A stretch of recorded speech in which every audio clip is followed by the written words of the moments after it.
Atong sayro ng dugang pang mga balita sa Mindanao. Makobanato si Argel Relator live sa General Santos City. Argel? Salamat, Sara.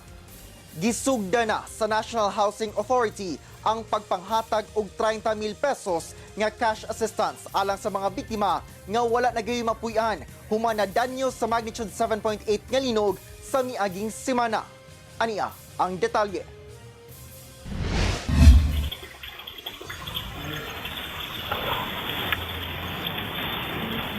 Napulo ka adlaw human ang nahitabong magnitude 7.8 nga linog niadtong June 8. Gisugda na sa National Housing Authority ang pagpanghatag og cash assistance sa tag-iya sa mga totally damaged nga balay sa General Santos City.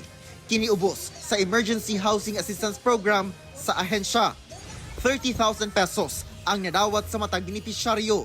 Lakip niini si Nanay Simplicia nga sa gawas na lang sa balay matulog tungod sa grabeng kadaot nga nahitabo sa ilang balay tungod sa linog. Pero sa gilid to, bagsak talaga.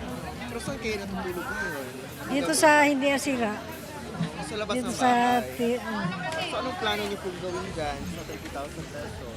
gagamitin lang sa pagpaayos ng bahay. Pero pwede pa namang tayuan ulit yung Opo. Pwede na po. Nagtagilid lang sa ganyan tapos nabaak yung saminto sa loob. Hindi na matirahan. So anong plano niyo dyan sa perang natanggap niyo po? Ipapaayos ko yung kabilang bahay para yung mga gamit madala doon. Kung ang kadaghanan, buot ipaayo dayon ang ilang nadanyos nga balay. Si Nanay Rosita, dunay diskarte sa nadawat nga ayuda. Actually, ito talagang pera, hindi talaga sapat kung talagang tutuusin. So ang gagawin ko, unahin ko talaga yung para hindi mawala yung ito. Ang gagawin ko talaga, meron ako maliit na pwesto, ayusin ko lang, bali mag-start kami ng kunting livelihood. So doon para yung pera na ito, para yung maglago.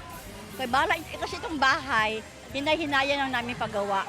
Although sirain yun siya, kasi kung ito talagang asahan mo, hindi talaga sapat. Sumala sa NHA, doon na pa sila yung mga ipang-validate ng mga nadanyos sab nga mga balay. Gani anaa, sa 3,321 ang totally damaged nga balay sa Jansan.